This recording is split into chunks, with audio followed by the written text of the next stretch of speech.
지난 9월 20일에 우리 대포에서 그 드론 쇼가 열렸었습니다.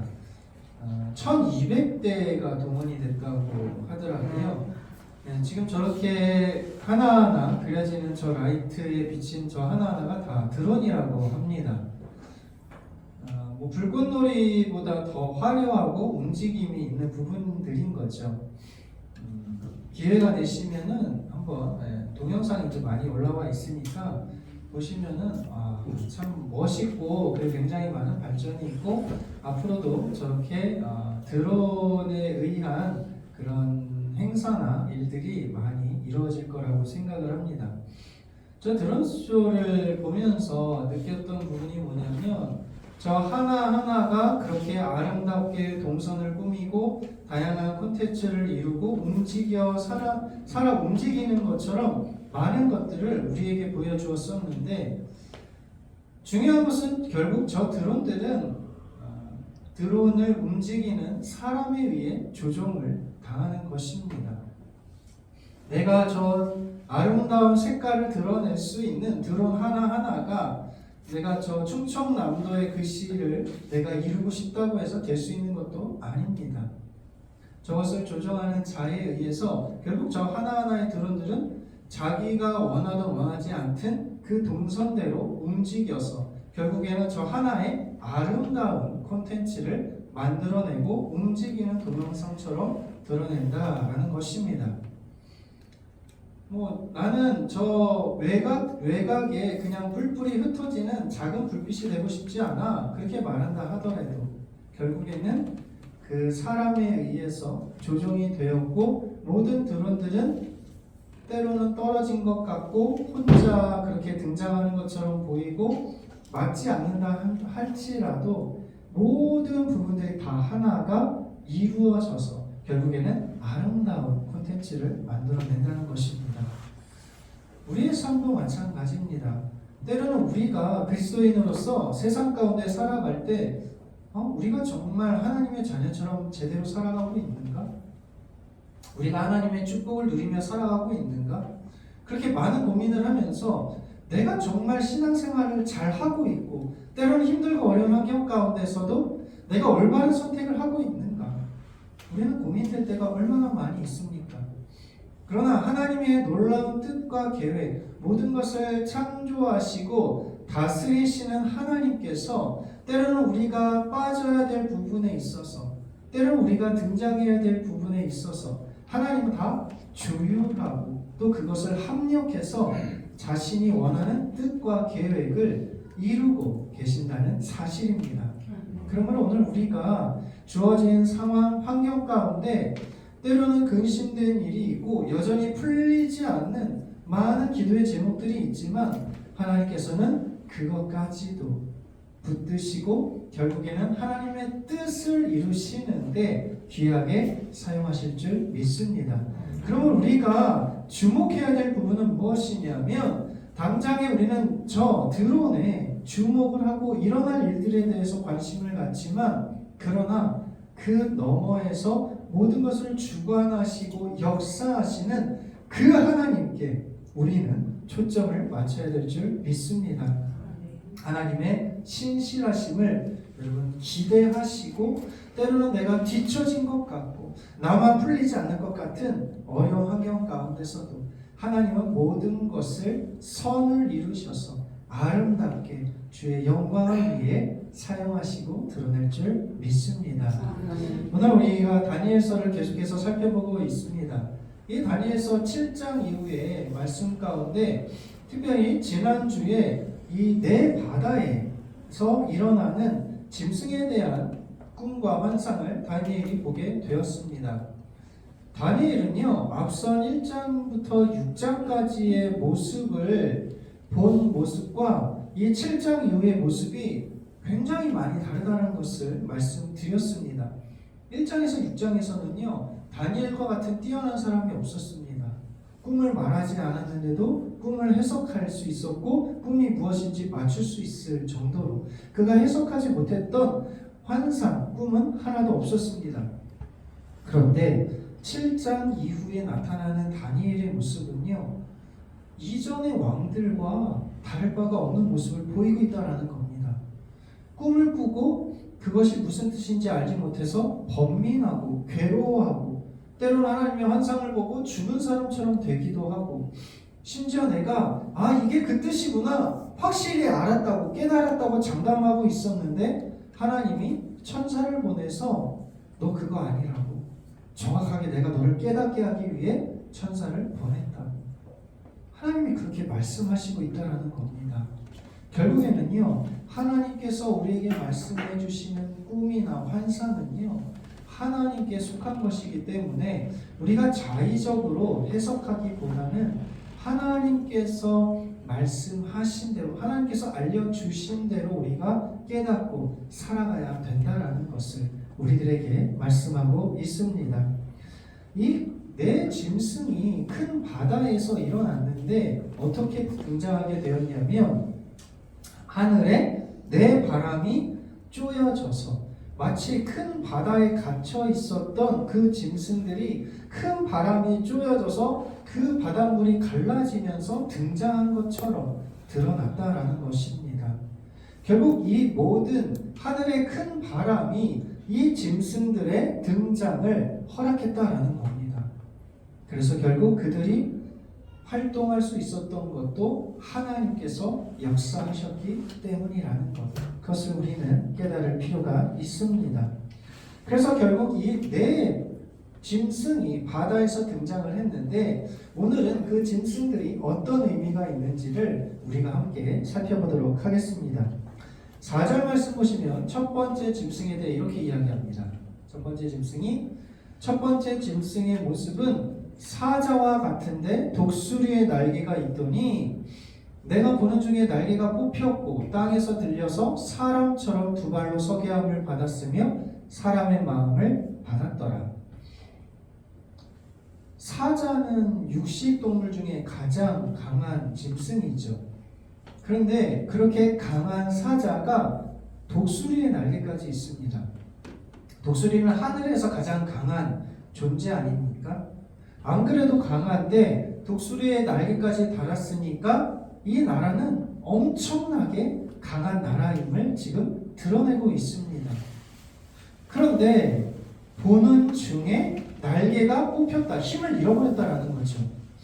그리고 사람처럼 두 발로 서게 함을 받았다. 그리고 사람의 마음을 받았다.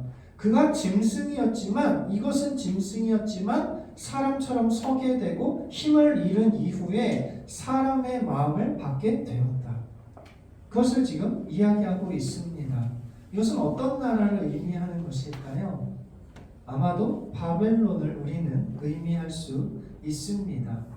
다니엘 또한 이것은 아마 바벨론의 나라를 상징한다라고 생각을 했을 것 같습니다.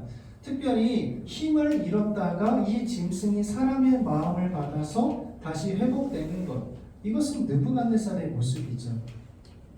다니엘서 4장에 등장했던 그의 교만이 하늘에 닿았을 때 마침내 1년 후에 꿈이 해석된 이후 1년 만에 그는 짐승처럼 그렇게 세상에 돌아다니면서 이슬을 맞이하며 살다 결국 하나님의 때에 7대를 지나고 총명이 다시 그에게 돌아와서 다시 바벨론의 왕이 되어서 하나님을 그렇게 높였던 것입니다.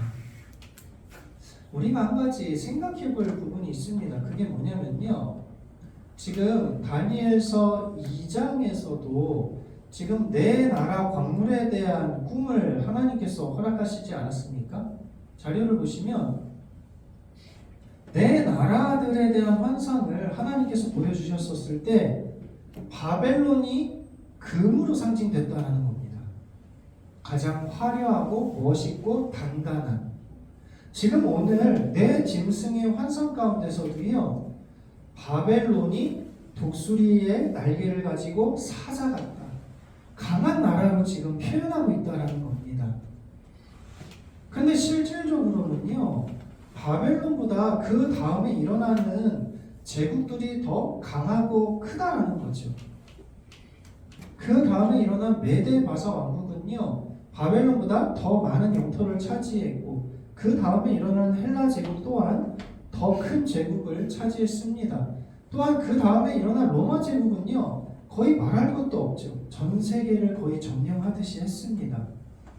그런데 하나님의 의에 드러난 꿈과 환상 가운데 가장 강하고 단단하고 그렇게 화려함을 자랑하는 나라는 바벨론을 이야기하고 있다는 겁니다.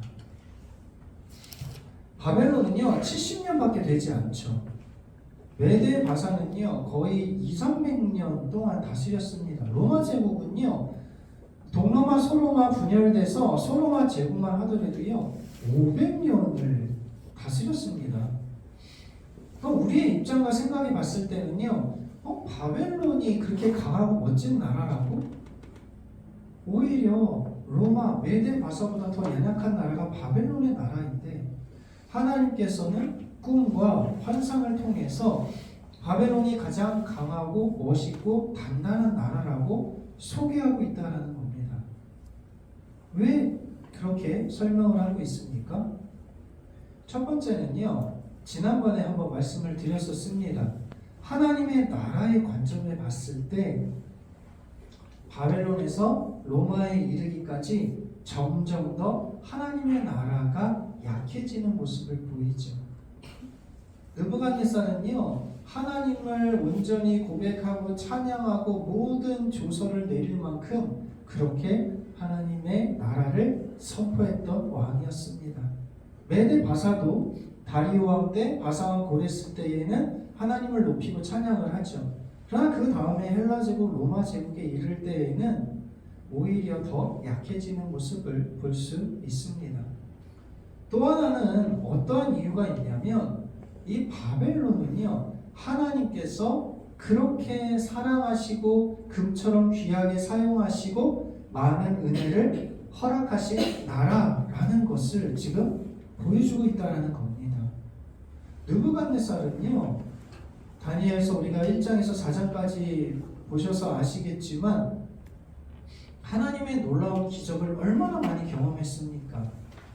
자기가 말하지 않은 꿈, 환상을 해석하고 풀무불에 던져져도 하나도 다치지 않은 새 친구를 경험했었고 심지어 자신의 꿈, 환상 가운데 자신이 결국에는 그렇게 미친 자처럼 살다가 다시 총명이 돌아와서 왕이 되어 다스리고 있다는 것. 이건 하나님의 놀라운 은혜 아닙니까? 그 하나님의 은혜로 말미암아 지금 이 바벨론의 왕국과 나라는요 하나님 보시기에 금처럼 그렇게 귀하고 아름답게 사용되었다라는 겁니다. 메데 바사 왕국도 물론 다리오 왕 때 사자굴에 던져진 다니엘의 모습을 통해서 하나님이 이름이 그렇게 드러났었고 바사 왕 고레스를 통해서 이스라엘 포로들이 다시 고국으로 돌아오는데 귀하게 사용됩니다. 그러나 그 이후에 갈수록 하나님의 역사는 점점 사라지죠. 중요한 건 무엇입니까? 하나님께서 바벨론의 나라를 평가하실 때 금처럼 귀하고 화려하고 아름답다고 역사하시고 평가하셨다는 겁니다. 오늘 우리가 세상 가운데 살아갈 때 우리는 세상 사람들이 우리를 어떻게 평가하는지 여러분 이것도 되게 중요합니다. 왜냐하면 우리는 그리스도인이기 때문에 교회 안에서만 내가 정말 선한 사람 같고 그렇게 겸손하고 그러한 누구에게 존경받는 그러한 모습을 보이는 것뿐만 아니라 우리는 세상에 속한 공동체 가운데서도요 동일하게 그러한 모습을 드러내고 보여줘야 합니다. 그래야 그들이 우리가 믿고 있는 하나님을 비로소 주목하기 때문입니다. 그러나 더 중요한 건 무엇입니까? 우리가 세상 사람들에게 정말로 금과 같고 존귀한 존재고 아무리 화려하다라고 칭찬을 받고 그렇게 평가를 받는다 하더라도 만약 하나님 보시기에 우리가 금 같은 그러한 평가가 아니라 놋과 같고 새와 같고 모든 것을 부셔뜨릴 것 같은 폭력적이고 하나님의 일을 거스르는 자로서 만약 하나님이 우리를 평가하신다면 그 그것만큼 우리는 더욱더 심각한 일이 일어나는 일이 없다라는 겁니다.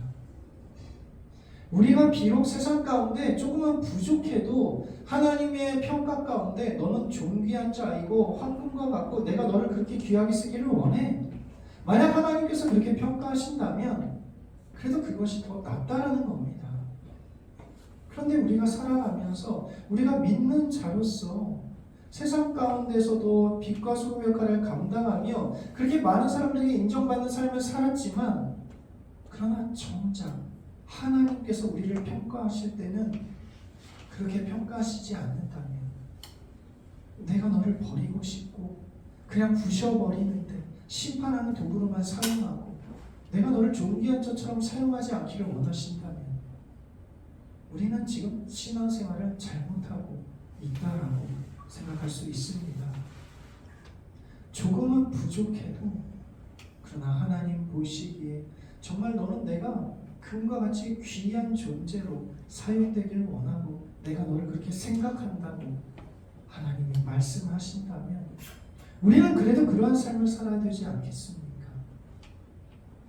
세상에서 대충 살아도 된다라는 것 그것이 절대 아닙니다. 우리는 세상에서도 인정받으며 살아야 됩니다. 그러나 그것보다 더 중요한 것은 하나님의 평가입니다. 하나님 앞에 우리가 섰을 때 과연 우리는 금과 같이 귀하고 정말 화려함을 드러내는 하나님께서 귀하게 사용하시는 그런 자로서 우리가 살아갔는가? 아니면 세상 가운데 사람들은 우리를 금처럼 귀하게 여기고 인정하지만 그러나 정작 하나님의 심판 앞에서는 부셔버리고 돌같이 단단해서 말을 듣지 않고 내버리고 싶은 존재로 그렇게 우리가 혹시 평가되고 있지는 않는지 우리 자신을 돌아보기를 소망합니다. 그래서 우리의 자신의 모습이 세상의 평가보다 하나님 보시기에 과연 우리가 어떠한 삶을 살아가고 있는가를 우리가 먼저 생각하기를 소망합니다. 세 친구와 다니엘이 왜 그렇게 풀무불에 던져지고 사자굴에 던져지게 되었습니까? 그리 아니하실지라도의 신앙 고백은요, 내가 지금 현재 가장 세상을 좌우하고 있는 이 나라의 힘과 권력보다 하나님의 평가가 더 귀하고 중요하다는 것을 알았기 때문입니다. 오늘 그리 아니하실지라도 세상에서 때로는 내가 손해를 보고 쇠같이 그렇게 밟아질지라도 부셔질지라도 하나님 보시기에 우리가 금과 같은 귀한 존재로 쓰임받고 있다면 여러분 묵묵히 그 길을 걸어가시기를 소망합니다. 그 다음에 이제 두 번째 짐승에 대한 이야기를 하고 있습니다. 5절 말씀 보시면 이렇게 이야기합니다. 또 보니 다른 짐승 둘째는 곰과 같은데 그것이 몸 한쪽을 들었고 입에 이 사이에는 새 갈빗대가 물렸는데 그것에게 말하는 자들이 있어 이르기를 일어나 많은 고기를 먹으라 하였더라. 두 번째 짐승은요 곰과 같은데 한쪽을 들었대요. 그러니까 한 손만 이렇게 든 모습인 것 같습니다. 그리고 나서 무엇이 보였냐면 입에 새 갈빗대가 물렸다. 그러니까 새 동물이 이제 죽은 거죠. 근데 뭐라고 이야기하냐면 말하는 자들이 많은 고기를 먹으라 이렇게 이야기하고 있다라는 겁니다. 이것은 어떤 나라를 의미할 수 있을까요? 그 다음에 일어나는 메데 바사 왕국이라고 할 수 있습니다. 메데 바사 왕국의 모습이 처음에는 메데 바사 왕국이 연합을 해서 온 세상을 다 그렇게 다스리지만 이제 점점 이 메데 왕국이 무너지거든요. 그래서 바사 왕국을 중심으로 점점 그렇게 온 세상을 다스리게 됩니다. 그러니까 한쪽 발을 들었다라는 표현은 이제 한쪽이 무너질 것이다 어떤 그러한 모습을 보여줄 수 있고 또한 한쪽을 들었다는 것은 그가 여전히 폭력적이고 더 많은 것을 그렇게 폭력을 행사하려는 모습으로 비춰질 수 있습니다. 새 갈빗대라는 것은요 메데 바사 왕국이 대표적으로 당시에 대표할 수 있는 새 나라 큰 나라, 새 나라를 무너뜨리는 역할을 합니다. 그래서 그러한 모습을 보여주고 있는데 많은 고기를 먹으라 여전히 많은 나라들을 지배할 것이다. 그런 환상을 보이게 됩니다. 그 다음에 6절 말씀 보시면요. 세 번째 짐승이 등장합니다. 세 번째 짐승은 표범과 같은데 등에는 새의 날개 넷이 있고 짐승에게 머리 넷이 있으며 권세를 받았더라. 표범은요. 굉장히 빠른 동물의 대표성을 가지고 있습니다. 안 그래도 빠른데 지금 날개가 4개나 있어요. 그러니까 얼마나 빠르겠습니까? 그러니까 저 모습을 통해서 이 나라는 세상을 그렇게 아주 빠르고 신속하게 지배할 것이라는 것을 우리가 생각해 볼 수 있습니다. 저 나라는 이제 헬라 제국이라고 말할 수 있겠죠. 알렉산더가 왕이 되고 나서 얼마나 짧은 기간에 온 세계를 그렇게 통일을 했는지 우리는 알 수 있습니다. 그런데 머리 넷이 있었고 권세를 받았다라는 것은 결국에는 알렉산더가 죽은 이후에 나라가 4개로 쪼개지거든요. 각 나라들이 그렇게 권세를 받는 모습. 그래서 저것이 헬라 제국을 의미하는구나 라는 것을 우리는 생각해 볼 수 있습니다. 그런데 우리가 주목해야 될 짐승은 이제 4번째 짐승인 거죠. 7절과 8절 말씀 보시면 이렇게 이야기합니다. 넷째 짐승은 무섭고 놀라운 매우 강하고 새로 된 큰 이가 있었고 먹고 부서뜨리고 발로 밟고 굉장히 폭력적이죠. 거의 앞에 거칠 게 없다라는 듯이 모든 것을 그렇게 다 부셔뜨리고 밟고, 근데 그 짐승이 10뿔이 드러났다라는 거죠. 그리고 8절 보니까 그 10뿔 가운데 첫 번째 뿔이 앞에 세 뿔이를 없애면서 하나의 뿔이 나오게 되었다. 근데 그 뿔이 어떤 특징을 갖고 있냐면 눈이 있고 입이 있어서 말을 했다라는 거죠. 지금 다니엘이 고민을 했을 때 첫 번째, 두 번째, 세 번째, 그게 만약에 나라, 제국이라고 이야기한다면 이런 나라들이다라는 것을 이해했을 것 같습니다. 그런데 이 4번째 나라는요, 너무나 무서워서 정확히 어떤 동물을 닮았는지도 보지 못했습니다. 심지어 지금 이 다니엘은요, 이 4번째 짐승이 얼마나 무섭고 두려운 존재였는지 19절, 20절에 또 한 번 소개하고 있다는 겁니다. 19절, 20절 말씀 보시면 넷째 짐승에 관해서 확실히 알고자 하였으니, 그러니까 다른 짐승들은 그런 제국이 일어날 것이다 라고 이해했는데 4번째 짐승은 도저히 이해를 못하겠는 거예요. 그래서 쇠고 발톱은 놓으시고 부서뜨리고 발로 밟고 또 세 뿔이 빠져서 한 뿔이 나왔는데 거기에 눈과 입이 있다? 이것을 도저히 이해할 수 없는 겁니다. 그래서 결국에는 그 옆에 있는 천사에게 이야기하죠. 이게 무슨 뜻입니까? 이 4번째 짐승 좀 이야기를 해주십시오. 그런 의미로 다시 한번 이야기를 합니다. 그래서 천사가 이제 친절하게 이야기하죠. 23절에서 25절에 말씀 보시면 이제 이렇게 해석을 해줍니다. 넷째 짐승은 땅의 4번째 나라인데 다른 나라들과 달라서 온 천하를 삼키고 부서뜨릴 것이며 10뿔은 일어날 10왕이다. 근데 또 다른 왕이 그 이후에 일어나는데 그 왕이 나머지 3왕을 복종시킬 것이다. 그리고 그 왕이 어떠한 일을 하냐면 높은 일을, 하나님을 말로 대적하고 또 성도들을 괴롭게 하고 때와 법을 고치고자 할 것이며 성도들을 어떻게 해요? 한때, 두때, 반때가 지날 동안에 괴롭히고 죽일 것이다. 그것을 지금 친절하게 설명을 해주고 있다라는 겁니다. 그러니까 이 당시의 다니엘의 입장에서는 아마 로마 제국을 우리는 생각해 볼 수 있을 것입니다. 그러나 우리가 다니엘서 2장의 큰 광물의 환상에서도 보았듯이 이 마지막 4번째 짐승, 4번째 그 광물은요, 로마를 뜻하는 그런 부분뿐만 아니라 어떤 부분으로 이야기할 수 있습니까? 예수 그리스도께서 다시 오실 때까지 그리스도의 성도들을 핍박하는 그런 세상의 가장 강한 세력이라고 우리는 해석할 수 있습니다. 중요한 건 무엇이냐면요, 여러분 지금 첫 번째, 두 번째, 세 번째, 이 네 번째 짐승에 이르기까지 이들은 지금 하나님께서 주신 무언가를 받았고 그 허락하에 움직이고 있다는 겁니다. 첫 번째 짐승은 무엇을 받았습니까?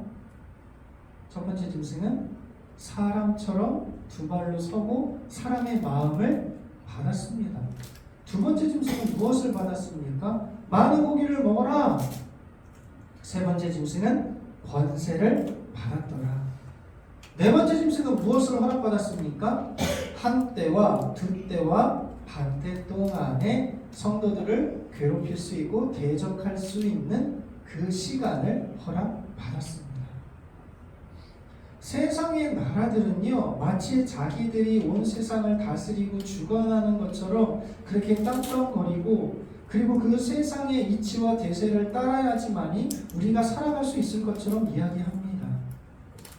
그러나 그들이 그렇게 움직이고 다스릴 수 있는 것도 하나님이 허락하신 상황 하에서만 가능하다는 겁니다. 하나님께서 말씀하시고 허락하신 부분 안에서만 그들이 그렇게 활동할 수 있는 것이지, 그 기간이 지나면 그들은 더 이상 하고 싶어도 하지 못한다는 겁니다.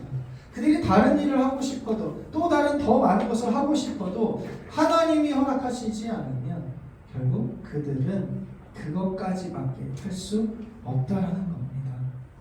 하나님의 통치하심 가운데 하나님이 필요하신 부분에 의해서 세상의 나라들을, 세상의 권력을, 때로는 악한 세력들을 허락하실 수 있지만 그것이 영원하지 않다라는 겁니다.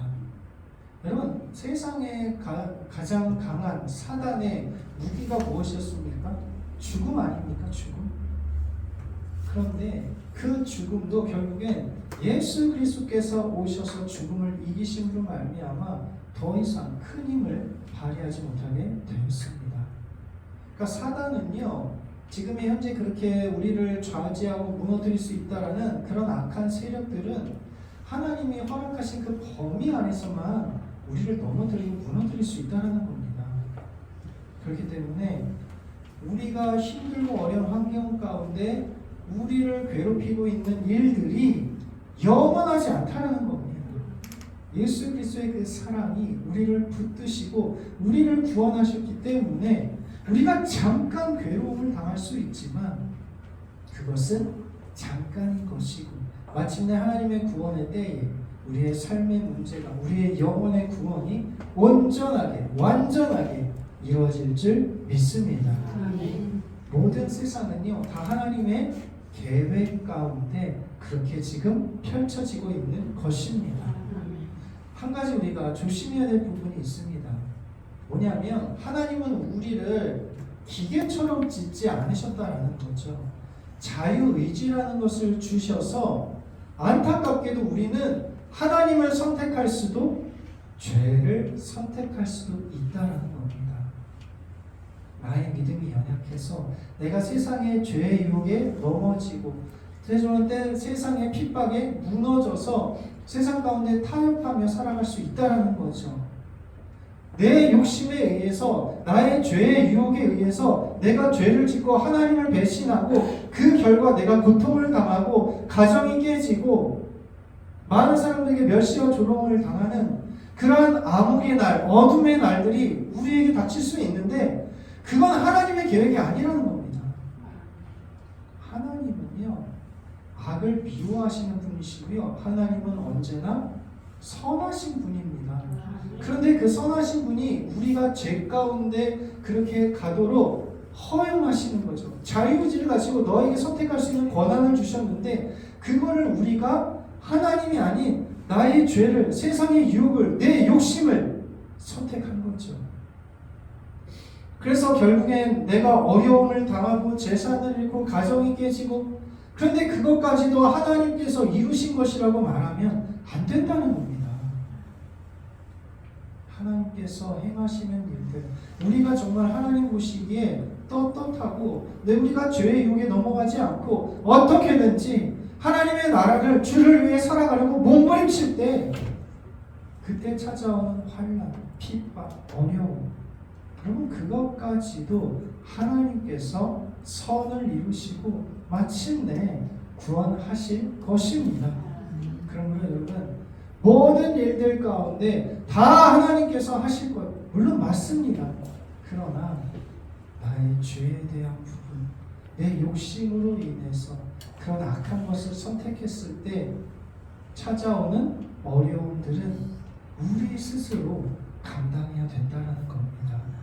그러므로 여러분 우리는 그리스도 안에서 그렇게 하나님 보시기에 완전하고 떳떳해야 되는 것뿐만 아니라, 비록 우리가 세상에 섞여 살고 있지만 그러나 하나님께서 지금 그 악한 세력, 세상 나라에게 한때와 두때와 반때의 기간을 허락하셨기 때문에 우리는 그곳 가운데 때로는 핍박을 당하며 고난을 당하며 어려움을 감당하며 살아야 하는 것입니다.